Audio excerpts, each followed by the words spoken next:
Calaroga Shark Media.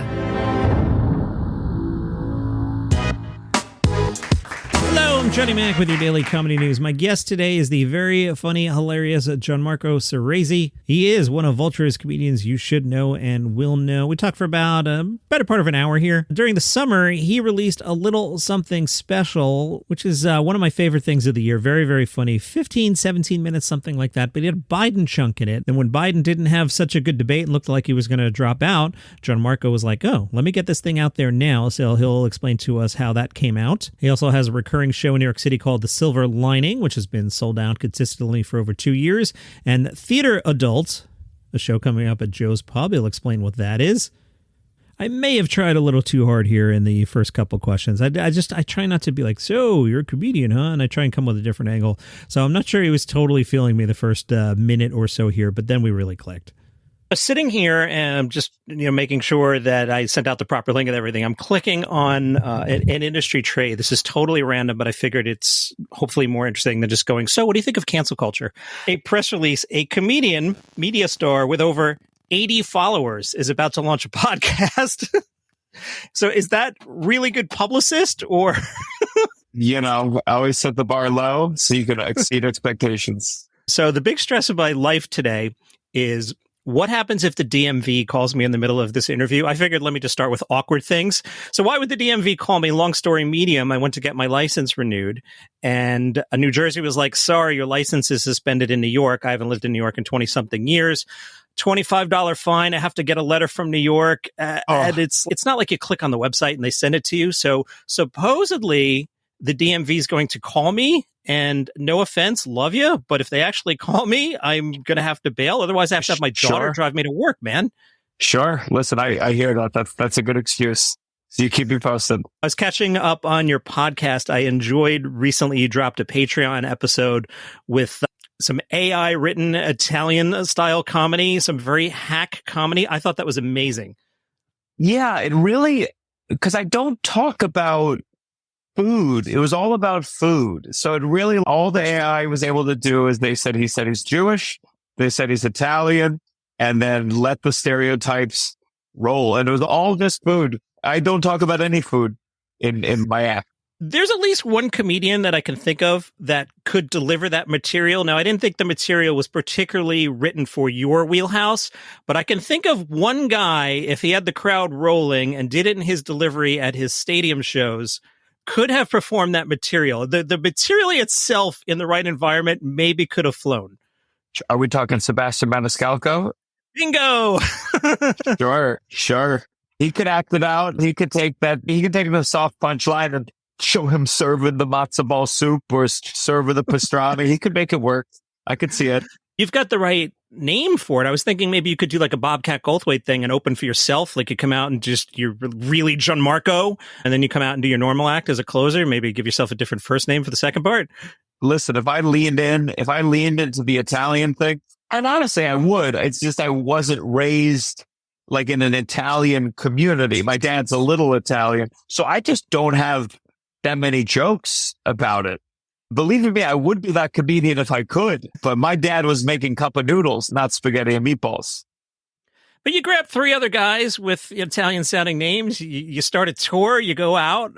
I'm trying to think the Italian. It's got to be like the mob bosses of comedy, something like that.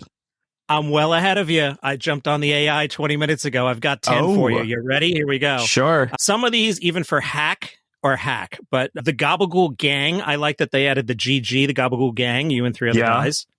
This one is in Hack's Corner of Hacktown. Bada Bing Comedy Jam, though. They added Jam. Sure. Pasta and Punchlines. Pretty awful. The Cannoli Chronicles. Oh, brutal. Spaghetti and Stand-Up. These are so bad. I like this one. Sauce and Sass. Sure. The Forget About It Funnies is just awful. The Meatball Mafia, awful. Manja and Mirth, and the Mozzarella Mirth Tour. Yeah. And the food stuff is too on the nose. I just put it in. Now, the Dons of Comedy sounds cool, but it looks like that exists already.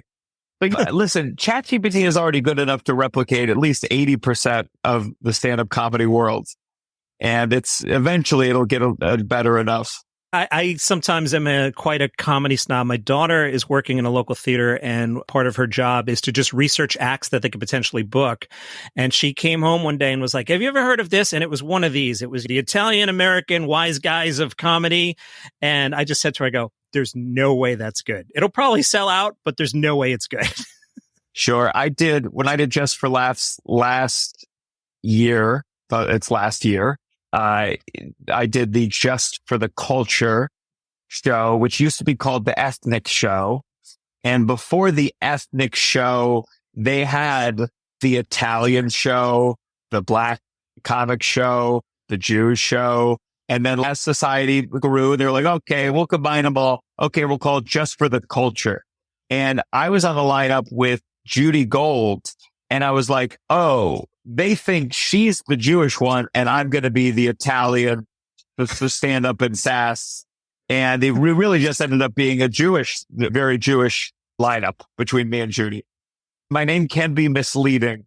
Do those nights still exist? I'm rusty, but LA used to have Asian Invasion, and Chocolate Sundays was one of them. Chocolate Sundays definitely still around. Chocolate Sundays, and I would say Crack 'em Up Comedy is also like the Black Show or the Urban Show at the Comedy Store in the Belly Room. So those still exist. I don't know about the Asian Invasion, but listen, I think sometimes those theme shows, even they're not theme, but centered around identity, can bring in a lot of people who have never seen a stand-up comedy show before, because they go, okay, this is geared for me, I guess. And so it's good. If you look at a lot of comedy club lineups, you might as well call them the straight white guy show. So it's fine. Maybe we need to create some special pockets of shows. Doing some prep, I always find it fascinating. Anytime I Google you, there seems to be a fascination with headline writers. It's frequently Italian Jewish comedian or Jewish Italian comedian. And I look at that and I'm like, are we booking Irish Catholic Jim Gaffigan coming to town? Like, I don't get it. Yeah, I just think people think that that's going to give you everything you need to know about someone's comedic stylings, I guess. They go, oh, Jewish, he's going to be neurotic, and he'll talk about his guilty mom. And then Italian is like, he'll talk about food. It's hard to write about comedy in a way that has mass appeal. What are you going to say? A mix of Anthony Jeselnik and John Mulaney with a theater kid background. No one's buying tickets to that show. They're going to say, I'll go see Jeselnik or John Mulaney on their own. So whatever they want to say, I think theatrical and dark are the words that I think I'd want to get through just to deter someone who's doesn't want anything mean. I think that would be the thing of, it's not warm. That's not going to be the evening ahead of you. That's the only thing. But also, that's not a great title either. Come see the not warm and fuzzy Gianmarco Soresi. I never noticed the Mulaney. You're in the same vocal range. You're not a Mulaney clone. But if we put a suit on you and shaved and made you play Mulaney in a sketch, you could do that. I think Mulaney, musically, I think the way I have to limit how much I listen to him, because I just think the way that he made it a little nasally, and it just fits comedy. And I really do.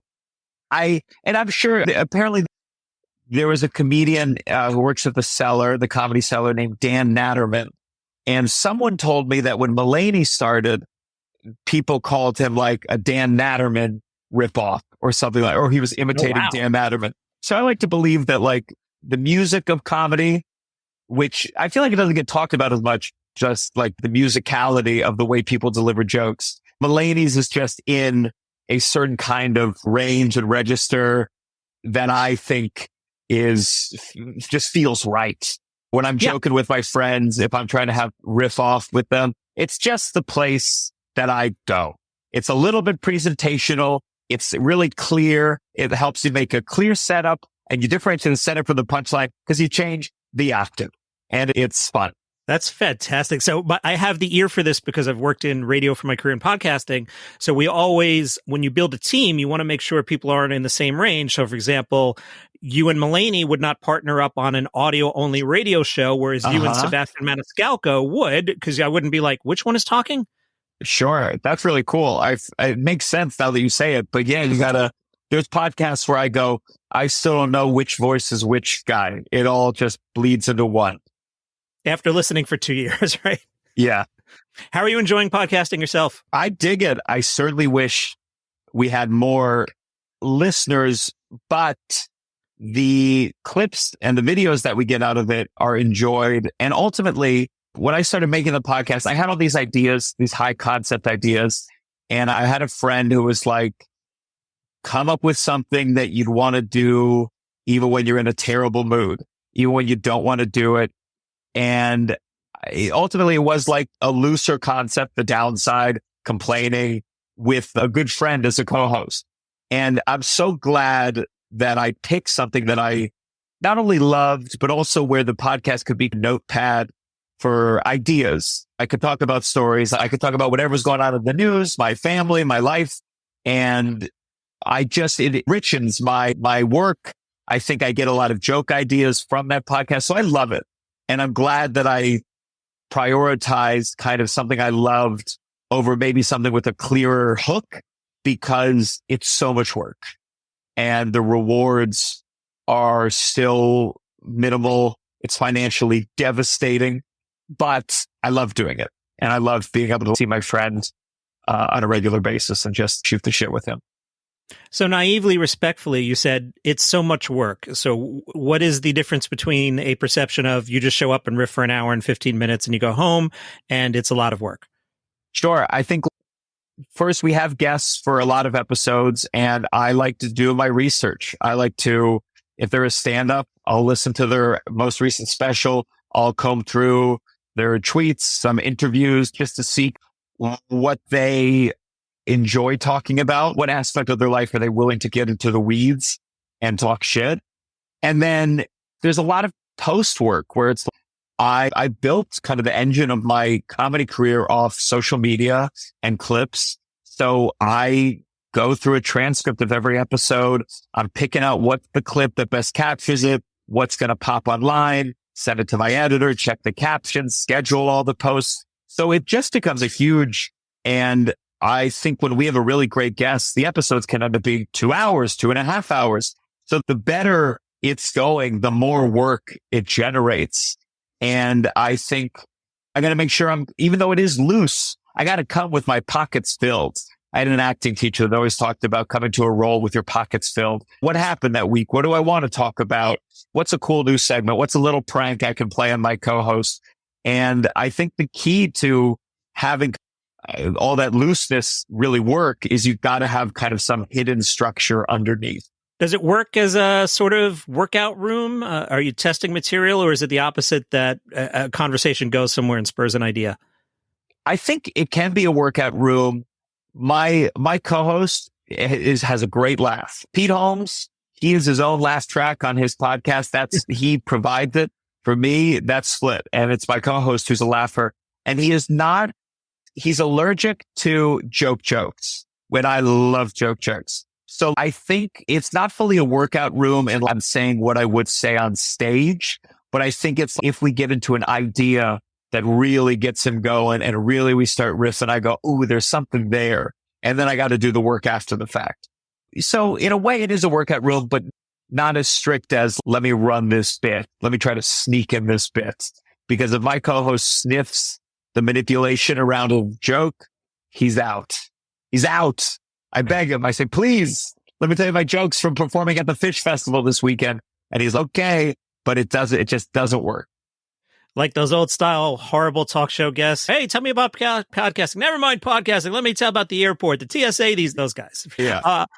I think Conan O'Brien, Johnny Carson was very clearly like a Rodney Dangerfield panel interview. And Johnny, I don't know how much prep they did, but Johnny was always really good at just like saying that one line to keep it going and never screwed up a joke of Rodney Dangerfield. And then I think Conan did a much more evolved form where Norm Macdonald was there to tell his moth joke. And Conan had to figure out like how to be frustrated that he was taking so long without disrupting the tension of the joke. And Conan was so good at that. And I sometimes have guests on Zarna Garg, I think, is a perfect example of a guest who, like, she's got some jokes she wants to do, and she likes the old school panel style. And I like to think I can sense when she's going into kind of a bit of a routine. And I go, okay, how can I support this in the podcast sphere where it doesn't feel corny, but she's supported? And instead of it feeling like a punchline, it feels like the most genius, spontaneous thought a person has ever had.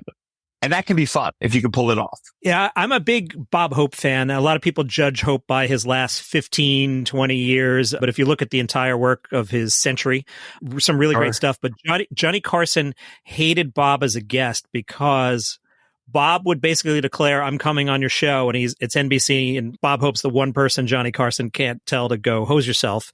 But Hope would do what we just talked about and just sit down, and Johnny would go, hi, good morning, or good night, and Hope would just go in his material, and Carson hated it notoriously.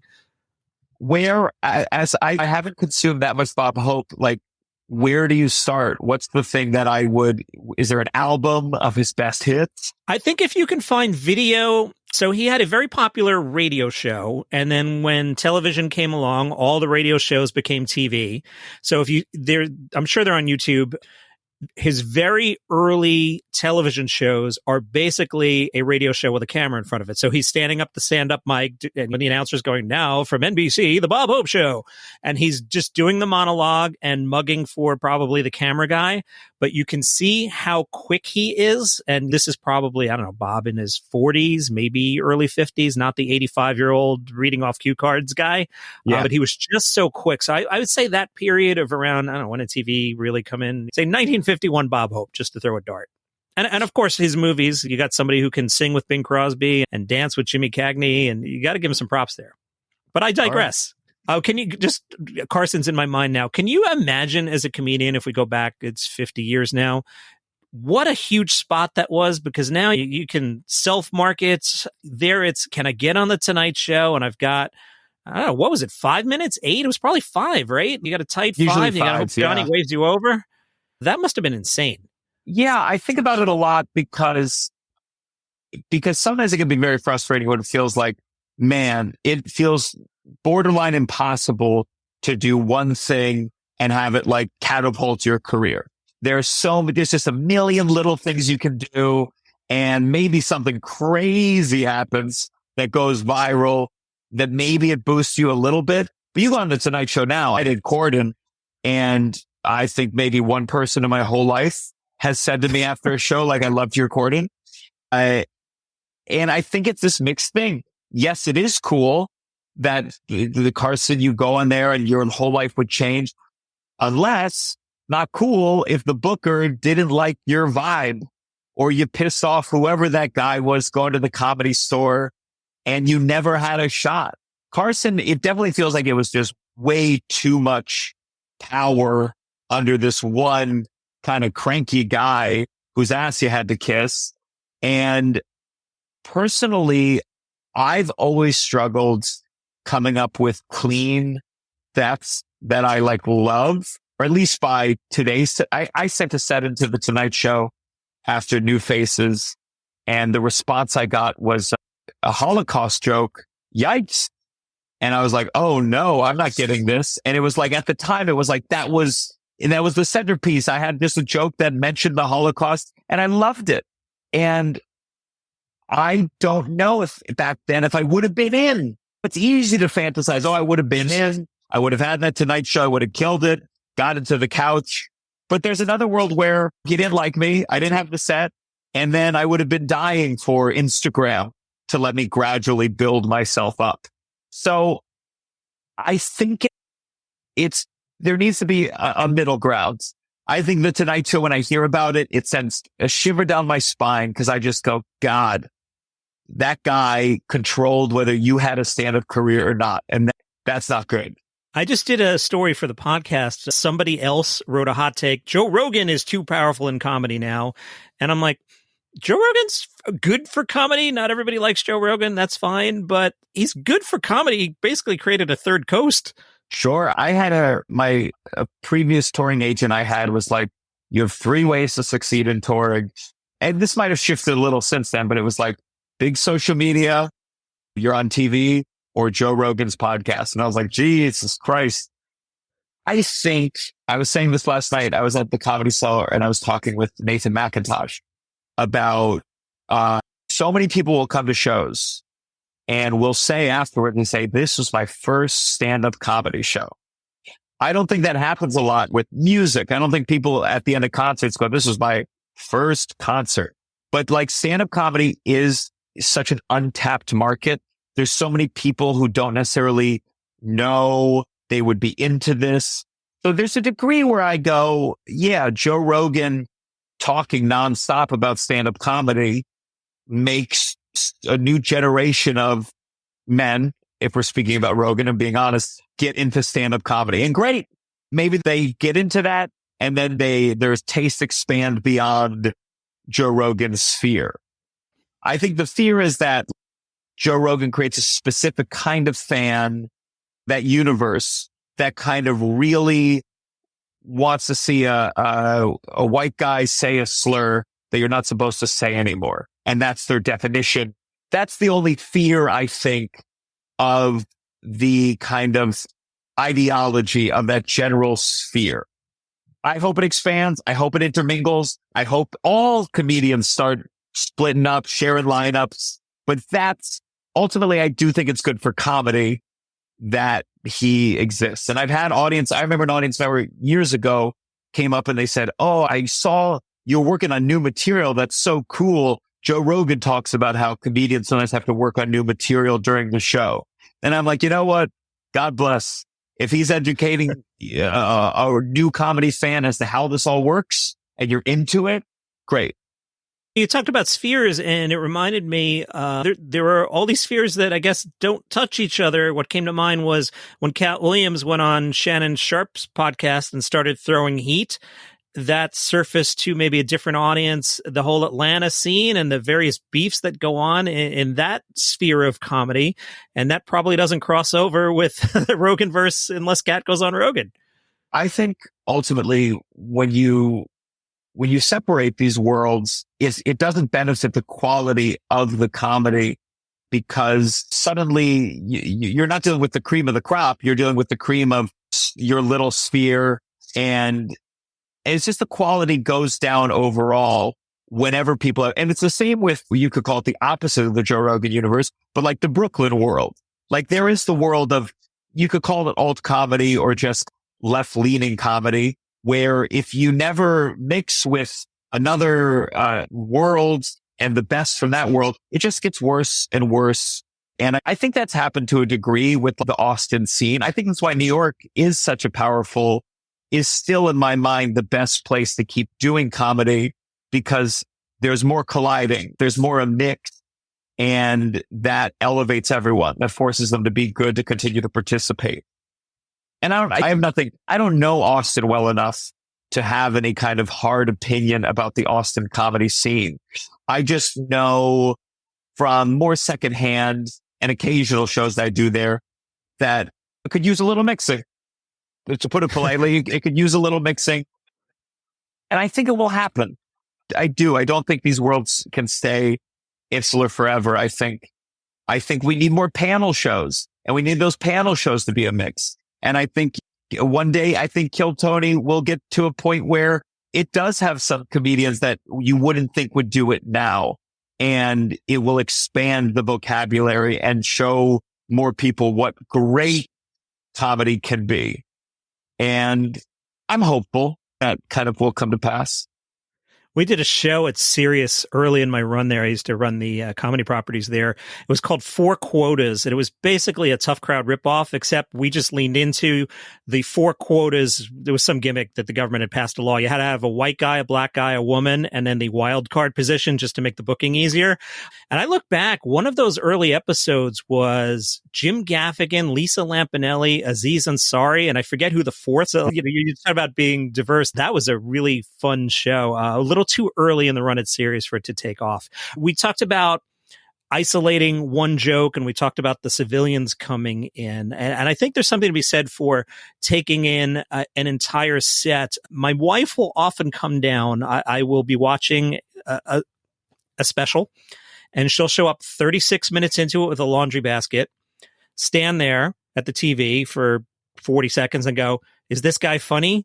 And it just, I have to hit pause and it kills the whole room. And I'm like, I can't go into, you see that line there is actually a callback to 18 minutes ago where he set this up and that was a head fake. And like, it's just, is that guy funny? Like, what? First of all, I sometimes have to acknowledge, and sometimes it'll happen like when a clip goes viral and some people go, this guy's not funny at all. Some people don't like stand up and that's fine. And someone who loves musical theater, I know more than anyone that like if someone goes to see, someone will see a Stephen Sondheim musical, the most agreed upon, the greatest composer of all time. And they'll go, that was no good. And it's like, okay, you don't like the form and that's fine. And it's the same for stand up. Some people don't like those jokey things, but I agree. It's always hard with a partner when you don't love the same piece of art. Sometimes these fights could be brutal. Now, my girlfriend, she's a manager. She's a comedy manager. So she represents comedians. And she doesn't want to watch as much stand-up as I do. And because sometimes I'm watching it, okay, what's going on here? What is Sebastian Maniscalco talking about right now? What can I learn from the cameras? And our rule is when she can guess 3 of the punchlines, it goes off automatically. And it happens a lot. And I do like to think that her bar keeps me sharp because I'm like, even in conversation, if I'm trying to be funny with my girlfriend, if she guesses 3 times, she's going to break up with me on the spot. So I got to keep my comedy game high. So I found it interesting there how you explained how you're watching comedy and the cameras. Because I have a producer's brain. The night of the attempted assassination of President Trump, I clicked on CNN because it's what one does, and I knew it was 6:30 on a Saturday, so the D team was anchoring, and I'm watching it, and I'm like, actually, she's doing a really good job. And I said to my daughter, I go, Wolf Blitzer's in a cab and somebody's calling Anderson Cooper in the Hamptons now going, dude, get here right away as soon as she can get there. And sure enough, top of the hour came, Wolf's in the chair. You wait another hour, Anderson's in the chair. So like I'll tend to watch breaking news and not actually care about the news part and just look at all the what's going on behind. Oh, they got caught with their pants down. Biden stepped down at 1:46 p.m. on a Sunday. So nobody's there to cover it. So they're stuck in an infomercial. I love that stuff.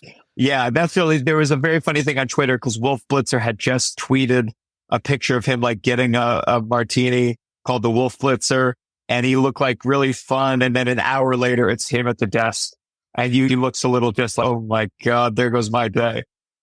We all know your buzz, dude. All right, natural segue to you dropped a special because the president announced he wasn't rerunning, so you released. Sorry, I dropped my notes here. I want to get it. What's the title again? I want to get it right. A little something special. A little something special, yeah. So walk me through that. Was that going to be part of a longer special? And you went, oh my God, this chunk just got dated? No, honestly, it was like I was waiting on a couple different things to see if they wanted an hour from me. Different streaming networks. Do you want an hour? Do you want an hour? Am I going to release something on my own? Let's wait. Let's see what they say. And I just have a chunk of material that felt, I want to release this yesterday. And it feels just so on the pulse. And I go, well, if, XYZ streamer wants this, they're going to film it in 5 months. It'll be released in a year, especially when you're not famous. You could record something and it could come out so far away. Your ability to be topical is more limited than I think if you were Chris Rock or John Mulaney. And I think I just had these jokes and I was like dying to get out there. I felt like if they came out a year from now, they just wouldn't be quite as exciting to hear. And so very last minute, I just picked a weekend. I was doing Comedy Connection in Rhode Island. I had a good one-nighter the year before. So I was like, this will be good, I guess. My opener is also a great cinematographer and editor and producer. He basically put it together. We did 3 cameras. We flew in 2 people and did a very scaled down version. And I had a very specific, I was like, I want to do this 15 minutes. And it touched on Mr. Beast. It touched on trans rights. It touched on Roe v. Wade being overturned and abortion rights. And then it opened with some jokes about Joe Biden versus Trump again, and just one particular joke was how I was able to recycle all my 2020 jokes about them going against each other. So I felt really good about it. I was going to just release it and then cut it up into clips. And I had a whole schedule planned for the end of August. I was going to Australia in August. I said, I'll come back, release this, do podcast. And then one night it was my girlfriend's birthday and I wasn't watching the presidential debate, but I had a friend he's an independent, but he does not want Trump to be president again. And he was one of the guys who was saying like, Biden, he's got to stick it out. He's the guy who can win. And he's just an institutionalist. And he texted me in the middle of this dinner. He said, Biden needs to drop out right now. And I was like, what could have possibly happened at the debate?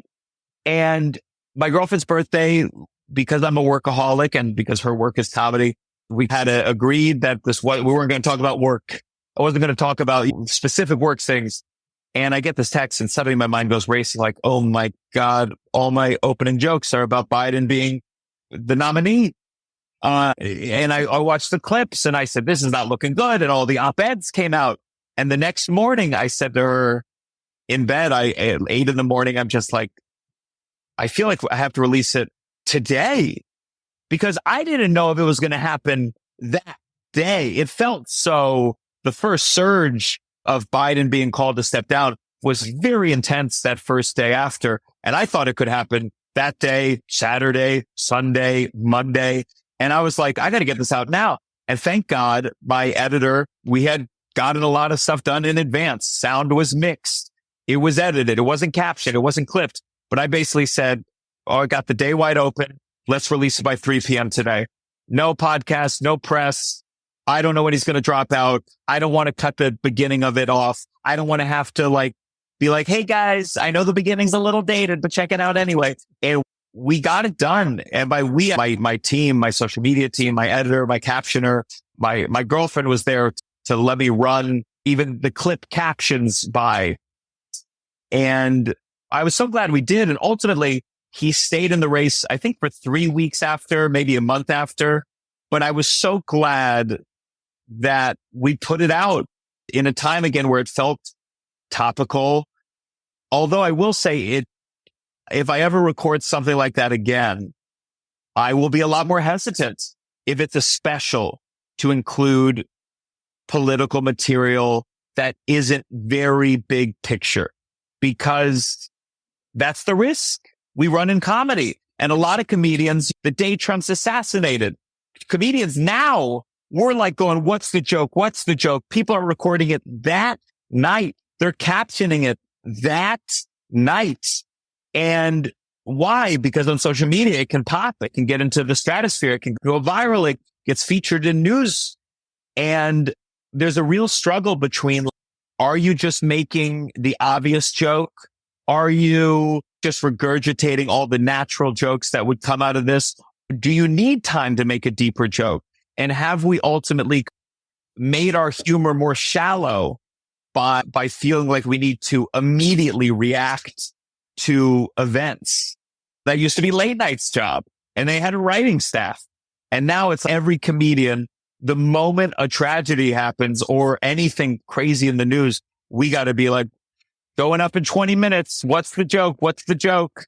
And I had a boss at Sirius who one time asked us, how come we don't have our own version of The Daily Show? And I'm like, me and my staff of 2, I'm like, are you going to give me 20 writers? Like, you want us to bang out a half hour of top-notch comedy 4 nights a week? Are you insane? But late night, even now the news cycle's so fast, you record at 5:30. By the time 11:30 rolls around, there's 3 new things in the news you're not talking about in your monologue. It's really hard. I don't know what to, like, I once had the thought, and I just don't think it really works in practice, but I always think to myself, man, the best jokes, Twitter has made it in a way where like the funniest jokes are in the moment. And it's because it's thousands of people taking a stab. And then the ones that go viral are the best. And you go, these Twitter jokes are better takes than a writing staff of 5 on the East Coast. And I always thought, like, wouldn't it be fun if you have a late night show where somehow they were paid and they wanted to be a part of this, you could have, I think if you told me after a day's events that I could look at the best tweets and craft a monologue out of those jokes, I think you could have a fucking electric in the moment monologue that night. Now, obviously, would those people be into that? What would the pay system be? How would it work? But I do think there is something about telling a joke out loud to an audience that gives it an extra dimension. And I wish we could combine the kind of incredible power of social media making the best jokes rise to the top and live entertainment. Maybe someone will try it someday. Maybe I'll try it and it'll fail miserably. But that's the problem with topical jokes. And I think sometimes stand-ups in certain scenarios, I have to go, you know what? I don't have the best joke about this.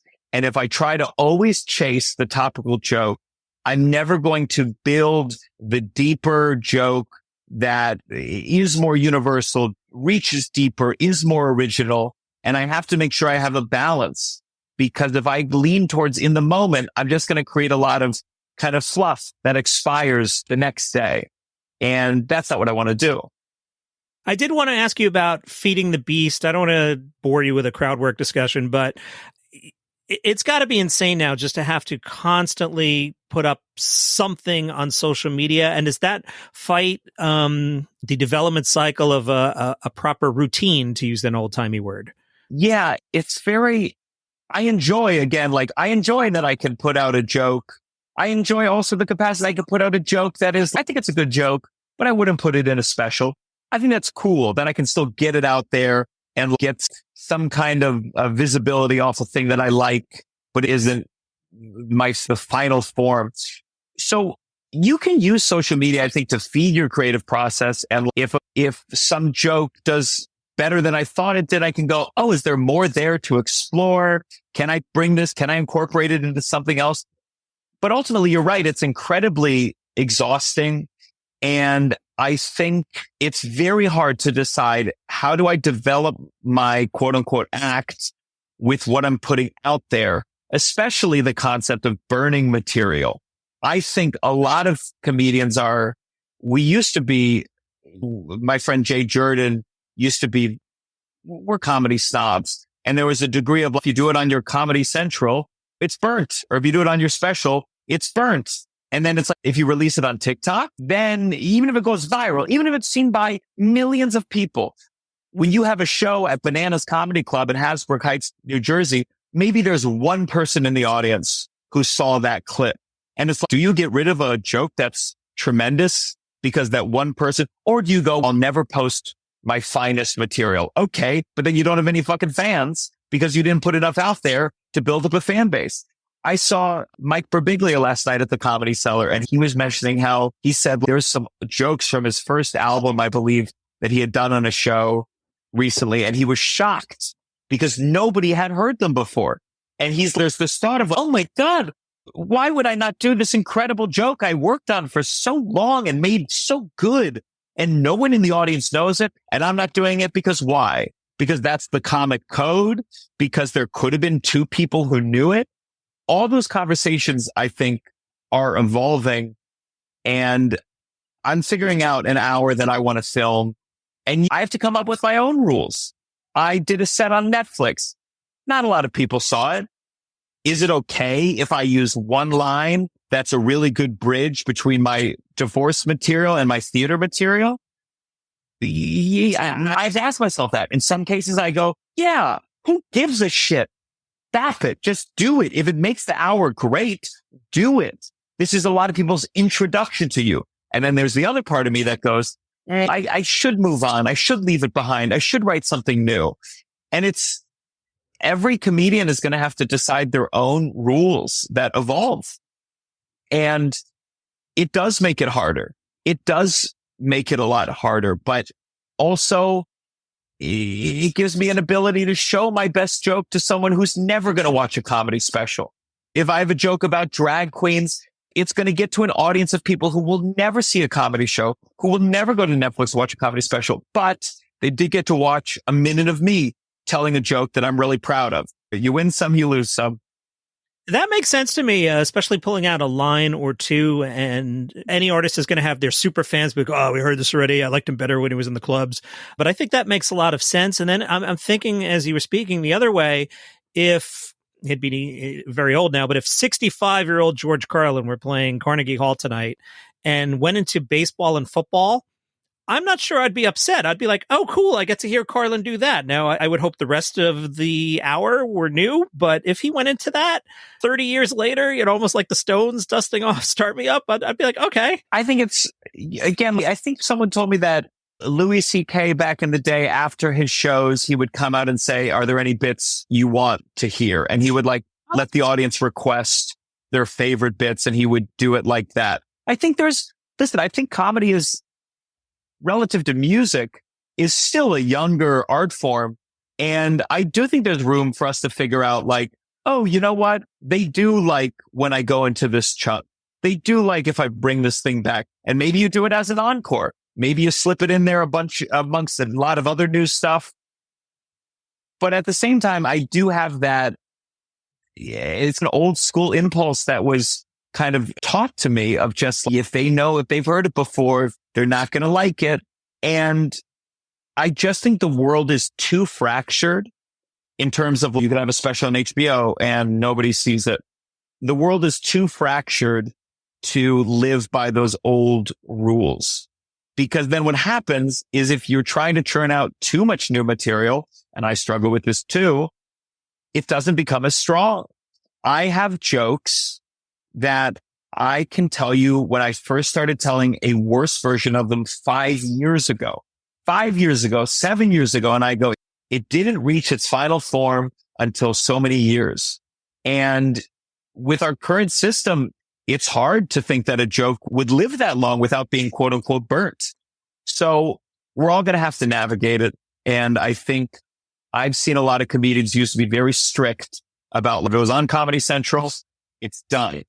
Completely give up on that notion, because that's just not what's supported anymore. Is there peer pressure from the back of the room? Look at Gianmarco, he's being lazy. He's just doing his good joke. Do you get that crap? I think a little bit less. I don't know what it was like. I've been doing comedy for 10 years. I don't know what it was like back in the day, if comedians watched each other more or commented more. But no, unless someone really does not ever seem to change their act at all, I don't think people go, oh, he's doing that bit again. I notice the people who I go, Jesus Christ, you haven't changed a single bit of your 15-minute set. Aren't you bored? But no, I think, and I don't think this is good, but I think comedians' eyes are more on how each other is succeeding in this career more than artistically. And I don't think that's good, but I think we're in such a dog-eat-dog world, such a real ruthless climb. That's where people's minds are right now.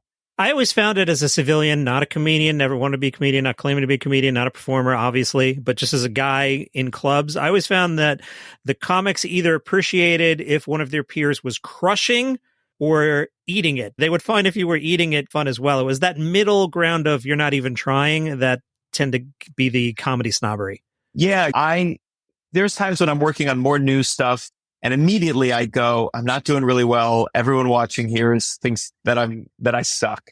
And then I try to remind myself that when I see comics that I really admire working on new material, I can tell. And I don't judge them for it. I go, yeah, that's what you're using this Sunday night spot at the bar show for.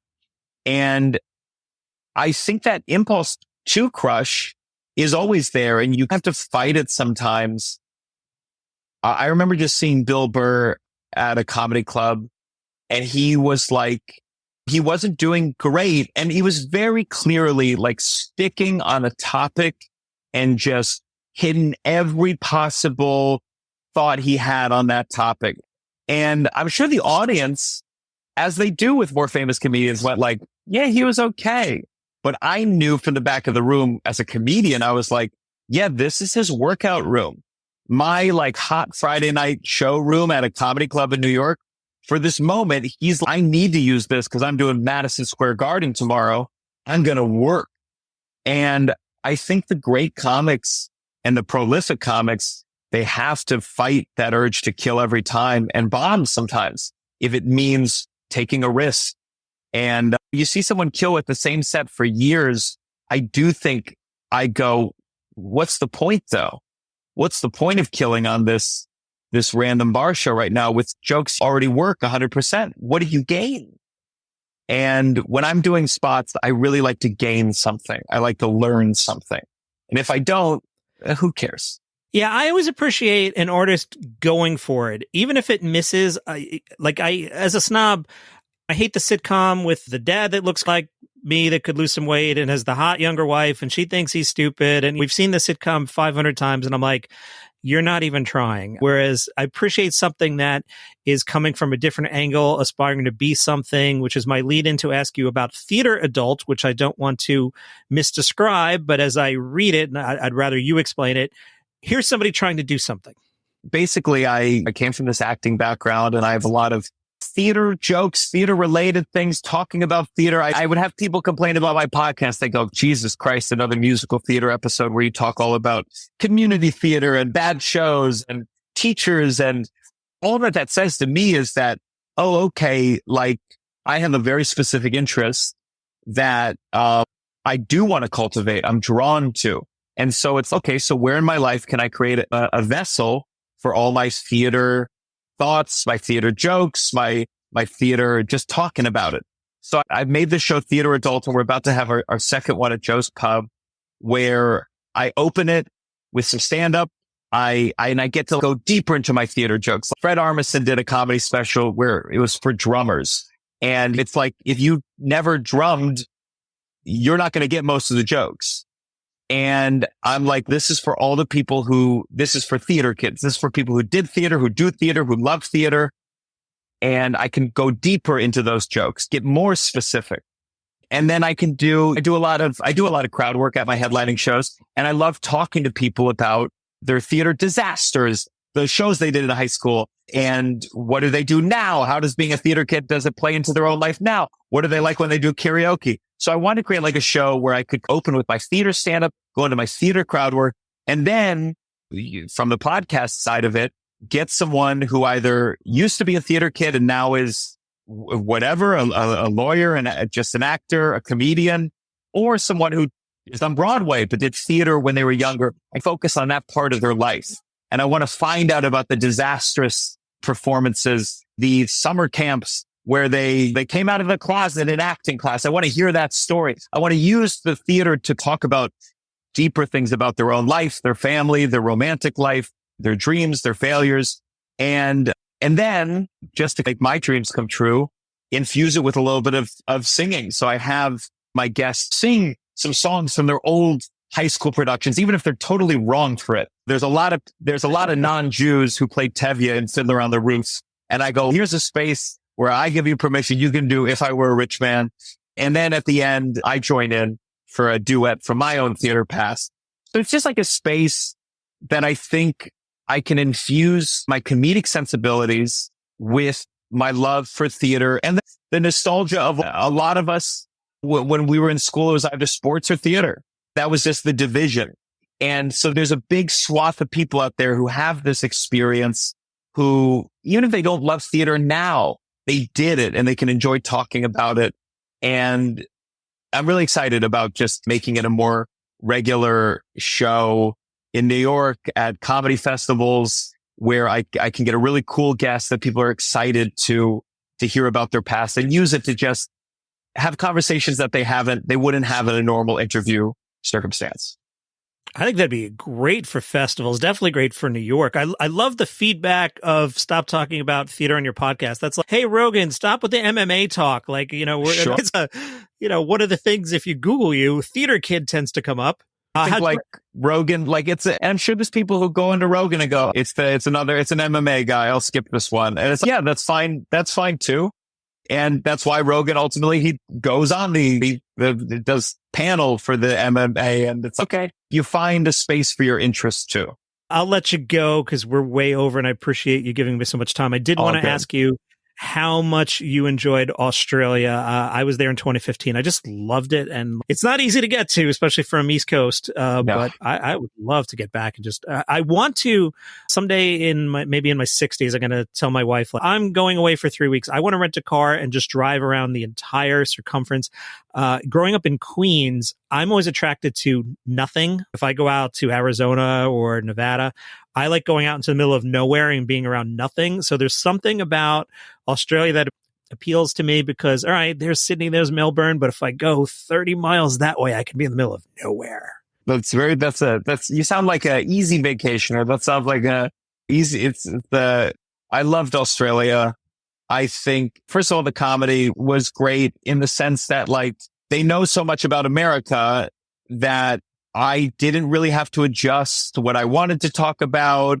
I was able to just play with just American topics, and they understood everything, and they're excited because they know this is the one time I'm going to be there probably for 2 years, maybe. And the audiences were just smart, and were very much people who have known my work for years, and there was never a chance to see me. So they just bring that excitement to the shows.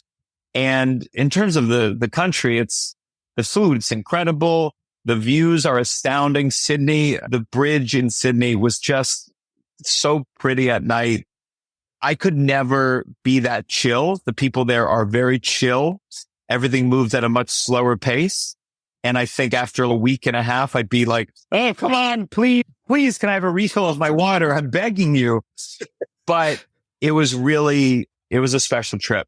And I want to go down even longer next time because it's just different world, dude. And I didn't make it to New Zealand. When I went, it was long enough ago that I used a travel agent to help me put this trip together. Sure. And the travel agent was like, "You can't do Australia and New Zealand in 2 weeks. That's a separate trip." But you hit New Zealand. How was it? It was fast and furious. The food was just so great. There's just so much like Japanese food in New Zealand, and sashimi, which I love, and fresh fish. And I wasn't really into doing the Lord of the Rings thing. And it was at the end of the trip, so I was a little bit worn out. But just the food, just every single meal, you go, what are they feeding us in America? Because everything here feels fresh. The blueberries are bigger. And next time, I hope I can hop around the islands a little more. That's awesome. Gianmarco, thank you for your time today. Looking forward to seeing you on the Bada Bing Comedy Jam touring this fall and then coming soon to Netflix. I appreciate that. Thanks. Thank you. Appreciate it.